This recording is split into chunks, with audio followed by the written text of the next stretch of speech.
Hey everyone, तो कैसे हैं आप सब।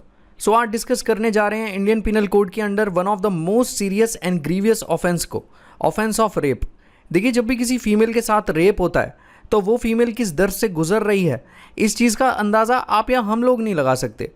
लेकिन एक चीज़ का पता हम यहाँ ज़रूर लगा सकते हैं कि जिस भी पर्सन ने ये घटिया हरकत की है उसे पनिश कैसे किया जाए। तो बात करेंगे आज इंडियन पिनल कोड के अंदर दिए गए रेप से जुड़े हर एक प्रोविजन के बारे में। सभी चीज़ों को यहाँ अच्छे से आप लोगों के सामने एक्सप्लेन किया जाएगा, वीडियो पूरा देखिएगा। सबसे पहले ये जान लेते हैं कि इंडियन पिनल कोड के कौन कौन से प्रोविजंस रेप से जुड़ी चीज़ों के बारे में बात करते हैं। तो जैसा कि आप सब देख सकते हैं कि section 375 of Indian penal code बात करता है डेफिनेशन ऑफ रेप के बारे में, वहीं सेक्शन 376 बात करता है पनिशमेंट फॉर रेप के बारे में। लेकिन सिर्फ ये मत सोचिएगा कि सेक्शन 376 सिर्फ पनिशमेंट फॉर रेप तक ही लिमिटेड है। सेक्शन 376 यहाँ पनिशमेंट को छोड़कर भी और कई सारी चीज़ों को स्पेसिफाई करता है, जिसके बारे में हम आगे बात करेंगे। चलिए सबसे पहले सेक्शन 375 यानी डेफिनेशन ऑफ रेप के बारे में बात कर लेते हैं। देखिए, सेक्शन 375 डिस्कस करने से पहले एक चीज़ क्लियर कर देना चाहता हूँ कि रेप से रिलेटेड इंडियन पिनल कोड के प्रोविजंस में कुछ सेंसिटिव वर्ड्स का यूज़ हुआ है, तो हो सकता है कि आप उन वर्ड्स के साथ कंफर्टेबल ना हो। इसलिए जितना हो सके उतनी सिंपल फॉर्म में आपको अनकंफर्टेबल किए बिना हर एक चीज़ को समझाने की मैं यहाँ कोशिश करूँगा। जैसा कि आप सब देख सकते हैं, a man is said to commit rape. देखिए, इंडियन पिनल कोड के प्रोविजंस के अकॉर्डिंग एक मैन ही रेप कमिट कर सकता है, वुमेन नहीं। और एक एक्ट को रेप तभी माना जाएगा जब एक मैन नीचे दिए गए क्लॉज, जैसा कि आप सब देख सकते हैं, जो कि हैं ए, बी, सी या डी, अगर इन क्लॉजेस में से कोई एक एक्टिविटी को एक मैन फुलफिल कर देगा और ये एक्टिविटी फुलफिल होंगी नीचे दिए गए 7 सर्कमस्टांसेस में से किसी भी एक सर्कमस्टांस पर, तो इस चीज़ को रेप कंसिडर किया जाएगा। मतलब जैसा कि आप सब देख रहे हैं, clause A, clause B, clause C और क्लॉज डी में दी गई कोई भी एक्टिविटीज को अगर एक मैन परफॉर्म कर देता है नीचे दिए गए 7 सर्कमस्टांसेस में, जैसा कि आप सब ये देख ही सकते हैं, इन 7 सर्कमस्टांसेस में अगर कोई मैन ये एक्टिविटीज परफॉर्म कर देता है जो एक्टिविटीज इन चारों क्लॉज में दी गई हैं, तो इस चीज़ को यहाँ रेप कंसिडर किया जाएगा। चलिए एक एक करके इन सब चीज़ों को समझ लेते हैं। सबसे पहले क्लॉज ए की बात करते हैं। क्लॉज ए ये कहता है कि अगर कोई मैन अपने पीनस को पेनिट्रेट करता है वुमेन के इन पार्ट्स में, जो कि है माउथ एक्सेट्रा, या कोई मैन वुमेन को अपने साथ या किसी और पर्सन के साथ ये चीज़ें करने को कहता है, तो इस पेनिट्रेशन के एक्ट को यहाँ रेप कंसिडर किया जाएगा। अगर ये पेनिट्रेशन का एक्ट आगे आने वाले 7 सर्कमस्टांसेस में से मिनिमम किसी अगर एक सर्कमस्टांस में भी फॉल कर जाता है तो। देखिए, ध्यान देने वाली चीज़ यहाँ ये भी है कि ये जो क्लॉज हैं, जो कि हैं ए, बी, सी, डी, इनमें दी गई एक्टिविटीज़ तब तक रेप कंसिडर नहीं होंगी जब तक ये 7 सर्कमस्टांसेस में से मिनिमम किसी एक सर्कमस्टांस को फुलफिल नहीं कर देती। यहाँ ये चीज़ बिल्कुल पॉसिबल है कि एक से ज़्यादा सर्कमस्टांसेस यहाँ फुलफिल हो जाएं, लेकिन मिनिमम एक सर्कमस्टांस तो फुलफिल होना ही चाहिए ऑफेंस ऑफ रेप के लिए। आते हैं क्लॉज बी पर, जो कि ये कहता है कि अगर कोई मैन पीनस को छोड़कर किसी ऑब्जेक्ट को या किसी बॉडी के पार्ट को अगर वुमेन के इन बॉडी पार्ट्स में इंसर्ट करता है, या फिर वही मैन वुमेन को ये सब चीज़ें अपने साथ या किसी और पर्सन के साथ करने को कहता है, तो इस चीज़ को यहाँ रेप कंसिडर किया जाएगा।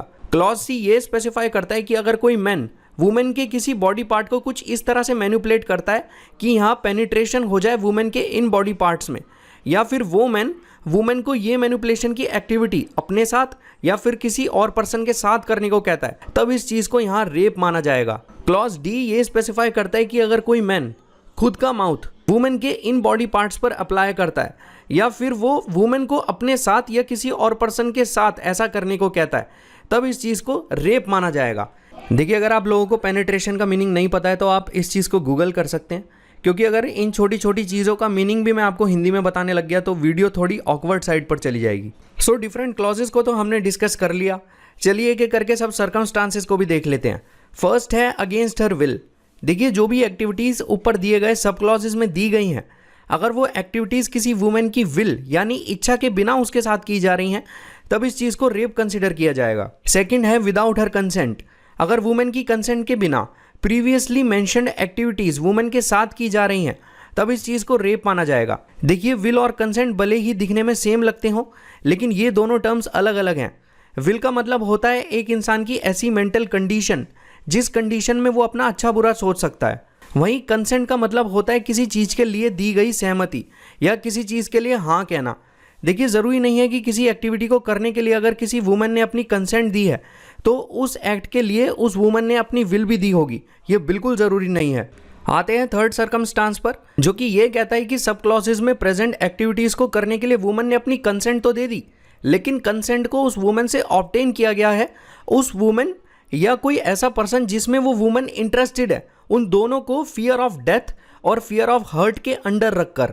मतलब वुमन या कोई और ऐसा पर्सन जिसमें वो वुमन इंटरेस्टेड है, इन दोनों को डेथ या हर्ट के फियर में रखकर वुमन से यहाँ कंसेंट को ऑब्टेन किया गया है। फोर्थ सर्कमस्टांस ये स्पेसिफाई करता है कि वुमेन की कंसेंट है, लेकिन वुमेन सिर्फ इसलिए कंसेंट देती है क्योंकि वुमेन को लगता है कि जिस मैन को वो यहाँ कंसेंट दे रही है वो मैन उस वुमेन से फ्यूचर में लॉफुली मैरिज करने वाला है। फिफ्थ सर्कमस्टांस में वुमन अपनी कंसेंट दे देती है, लेकिन जब ये कंसेंट वुमन के द्वारा दी गई थी तब अनसाउंडनेस ऑफ माइंड की वजह से या इंटॉक्सिकेशन की वजह से वो उस एक्ट का नेचर और उससे जुड़े कॉन्सिक्वेंसेस को समझ नहीं पाई जिस एक्ट के लिए उसने कंसेंट दी थी। सिक्स्थ सर्कमस्टांस ये कहता है कि फ़र्क नहीं पड़ता कि अगर कंसेंट दी भी गई है या नहीं, अगर कोई फीमेल 16 ईयर ऑफ एज से कम है तब कंसेंट दी भी जाए या ना दी जाए, इस चीज़ को रेप ही कंसिडर किया जाएगा, क्योंकि जब एक वुमेन 16 साल से कम उम्र की होती है तब कंसेंट इमैटीरियल हो जाता है। सेवेंथ एंड लास्ट सर्कमस्टांस ये स्पेसिफाई करता है कि ऐसी सिचुएशन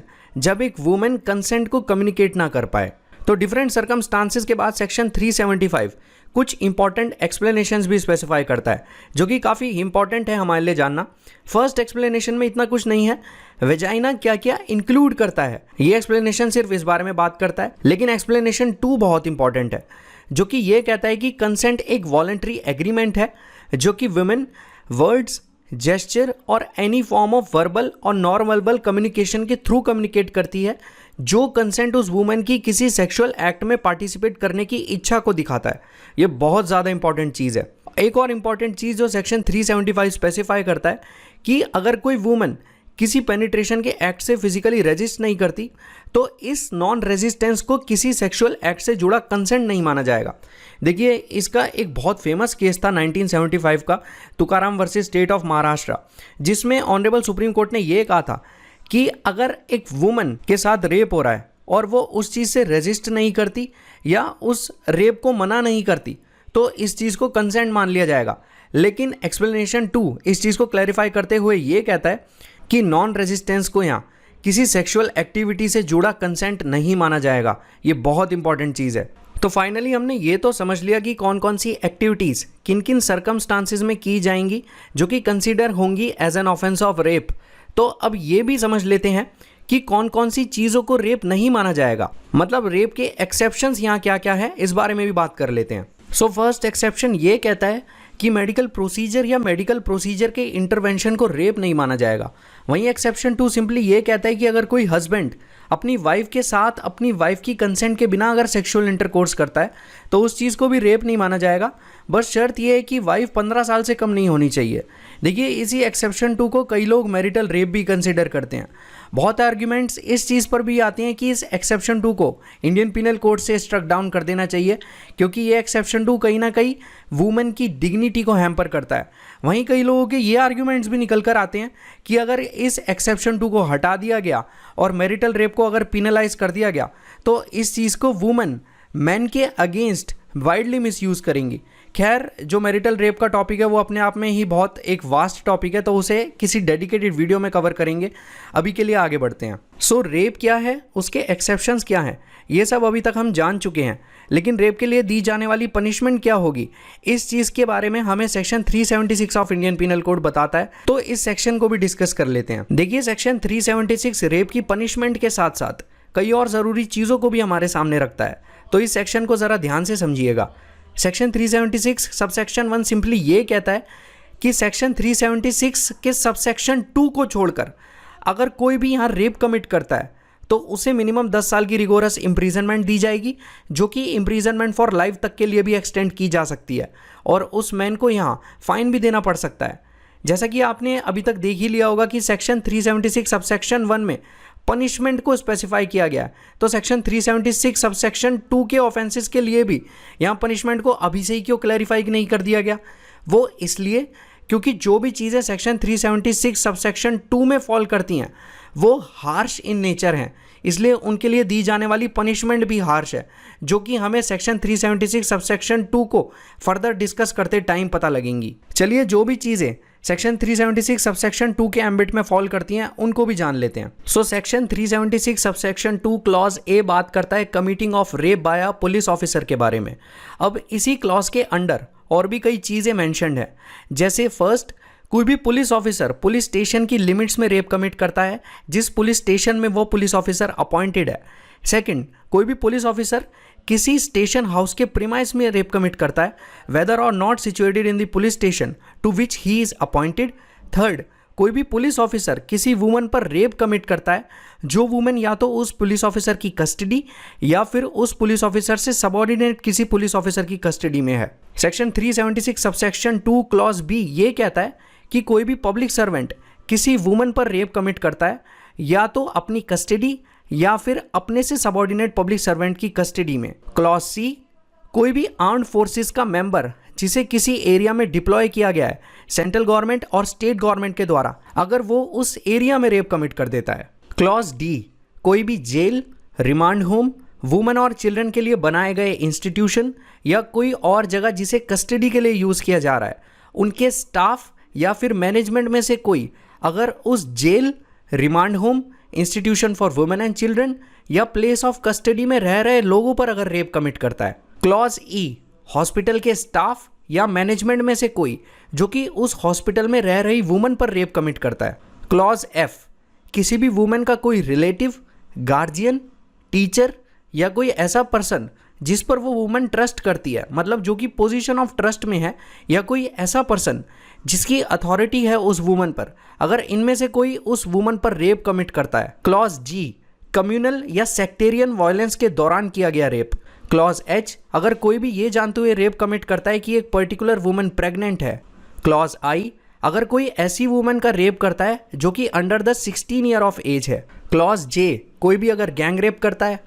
क्लॉज के ये कहता है कि ऐसी वुमन पर रेप कमिट करना जो वुमन यहाँ कंसेंट देने के लिए केपेबल ना हो। क्लॉज एल, जब किसी वुमन पर रेप कमिट किया जाता है ऐसे पर्सन के द्वारा जो कि पोजीशन ऑफ कंट्रोल और डोमिनेंस में हो। क्लॉज एम, ऐसी वुमन का रेप करना जिसे कोई मेंटल या फिर कोई फिजिकल डिसेबिलिटी हो। क्लॉज एन, जब कोई रेप करता है और उस रेप से वुमेन को ग्रीवियस बॉडीली हार्म पहुंचता है या फिर कोई बॉडी पार्ट डिसफिगर हो जाता है या फिर अगर वुमेन की लाइफ खतरे में आ जाती है। क्लॉज ओ, जब सेम वुमेन के साथ बार बार रेप किया जाता है।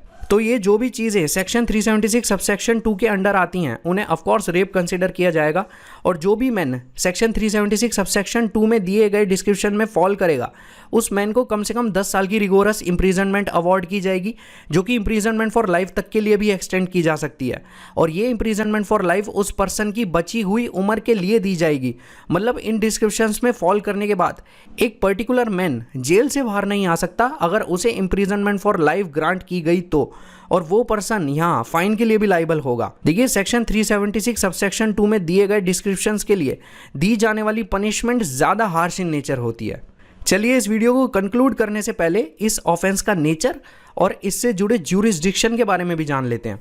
देखिए सेक्शन 376 सबसेक्शन 1 के अंडर फॉल करने वाले offences cognizable and non bailable offences हैं जिन्हें कोर्ट ऑफ सेशन के द्वारा ट्राइड किया जा सकता है और जिनके लिए दी जाने वाली पनिशमेंट है rigorous imprisonment of 7 years which can be extended for life, और एक्यूज यहाँ फाइन के लिए भी लाइबल होगा। While on the other hand section 376 subsection 2 के अंडर फॉल करने वाले ऑफेंसेस भी cognizable and non bailable offences हैं जिन्हें कोर्ट ऑफ सेशन के द्वारा ट्राइड किया जा सकता है और जिनके लिए दी जाने वाली पनिशमेंट है rigorous imprisonment of 10 years which can be extended for life, और यहाँ भी एक्यूज फाइन के लिए लाइबल होगा। देखिए आज की वीडियो का टॉपिक हमारे लिए डिस्कस करना इसलिए भी इम्पॉर्टेंट था क्योंकि ये topic Indian penal code particularly criminal law के कुछ उन टॉपिक्स में से एक है जो हर एक एग्ज़ाम में 99.9% पूछे ही पूछे जाते हैं। जी हाँ, ये कुछ उन टॉपिक्स में से एक है जिन्हें आप छोड़ने की भूल कर ही नहीं सकते। सो मुझे उम्मीद है आज की वीडियो आपको अच्छी लगी होगी। जिस इन्फॉर्मेशन को आप यहाँ गैदर करने आए होंगे वो आपको मिली होगी। Have a great day.